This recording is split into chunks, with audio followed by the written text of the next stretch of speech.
What if I told you that one of Ford's most powerful and advanced muscle car engines was built to be a legend, only to be forgotten almost immediately?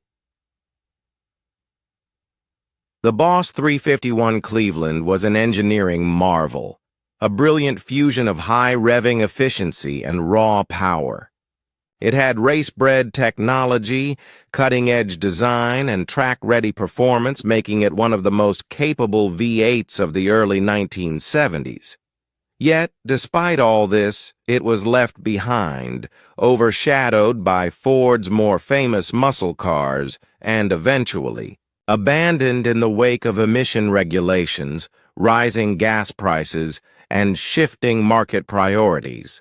For just one short year, Ford built an engine that had the potential to redefine muscle car performance, and then, as quickly as it arrived, it was gone. But why? Was the Boss 351 truly a failure, or was it simply a victim of its time?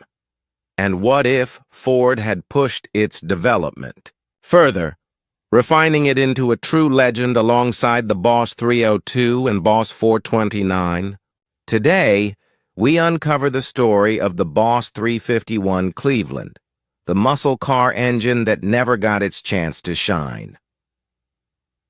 By the late 1960s, America was obsessed with speed. The streets, the drag strips, and NASCAR ovals were dominated by Detroit's Big Three: Ford, Chevrolet, and Chrysler. Each company was locked in a fierce battle, pushing the limits of engine technology to claim supremacy in the muscle car wars. Chevrolet had its small block 350, a lightweight but efficient V8 that could be tuned for impressive performance. Chrysler had the 340, a high-winding, aggressive engine that performed well despite its modest displacement. Ford, meanwhile, was relying on two separate engine families: the big block FE series and the small block Windsor series. The big blocks were known for their massive torque and brute force, but their weight and bulk made them less than ideal for high-revving performance. The small blocks, on the other hand, were efficient and rev-happy, but lacked the outright power to keep up with their rivals. Ford needed something new, an engine that would bridge the gap between small block efficiency and big block power, and that's when the Cleveland engine plant stepped in with a radical new design. In 1971, Ford unveiled its latest high-performance engine, the Boss 351 Cleveland. Built from the ground up for power, durability, and high RPM performance, it was an engine that combined the best of both worlds. At its heart was a 351 cubic inch 5.8L V8, producing 330 horsepower and 370 lb-ft of torque, numbers that rivaled some of the most powerful big blocks of the time. But what made the Boss 351 truly special was the cutting-edge technology borrowed from Ford's racing programs. Ford engineers designed the Boss 351 Cleveland with canted valves, an innovation taken straight from NASCAR engines. Instead of positioning the valves vertically, Ford angled them within the heads, dramatically improving airflow, combustion efficiency, and high RPM power delivery. The result? A small block engine that could breathe better, rev higher, and produce more power than traditional small block designs. The cylinder heads were massive, with huge intake and exhaust ports, allowing for an unrestricted flow of air and fuel. This made the Boss 351 one of the best high-revving small blocks of the muscle car era. To handle the increased power, Ford cast the engine block with high nickel content, making it stronger and more durable than standard small blocks. This extra durability was critical for high-performance applications, ensuring the engine could handle intense heat, pressure, and stress at high RPMs.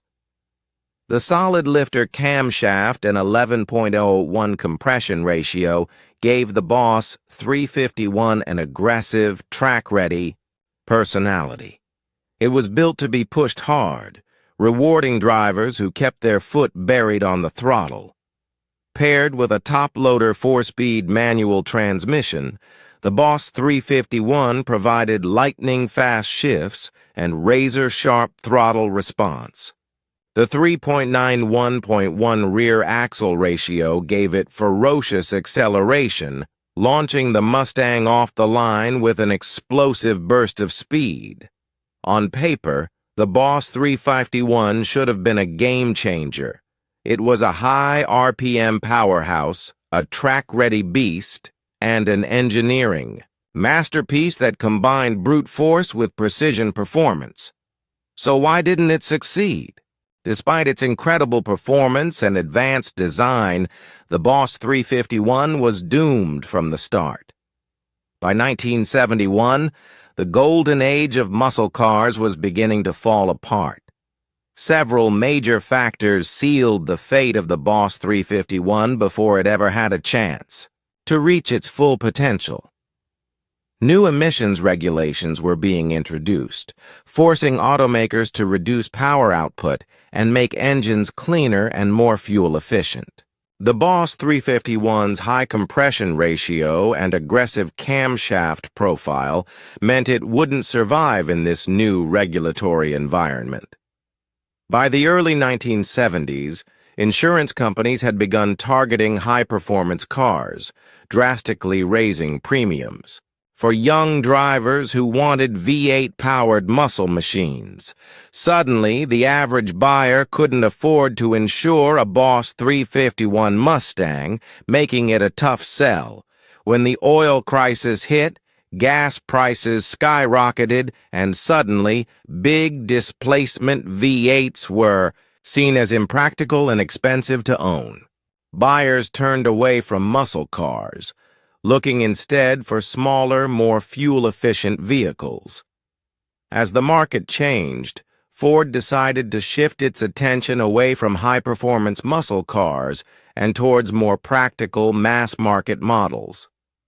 The Ford company was more focused on selling cars like the Maverick and Pinto than on keeping the Boss 351 alive. The result? The Boss 351 was discontinued after just one model year. Only 1,806 Boss 351 Mustangs were ever built, a tiny number compared to the tens of thousands of Boss 302s and Mach 1s that were produced. The Boss 351 wasn't a failure. It was simply never given a real chance to succeed. Even though the Boss 351 was abandoned, its impact never truly faded. The Cleveland engine lived on, finding success in racing and performance circles.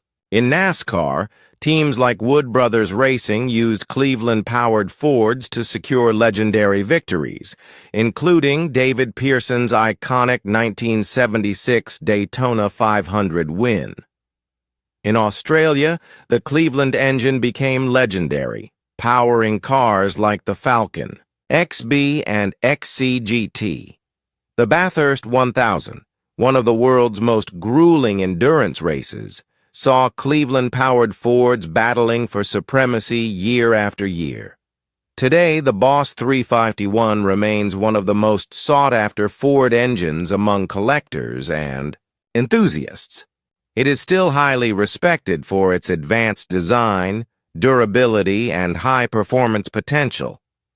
Looking back, it's impossible not to wonder, what if Ford had truly embraced the Boss 351? The Boss 351 wasn't a failure, it was a victim. A victim of bad timing, government interference, and corporate decisions. So what do you think? Was the Boss 351 the greatest forgotten muscle car engine, or was it simply a legend that never got the chance to prove itself? Let me know in the comments.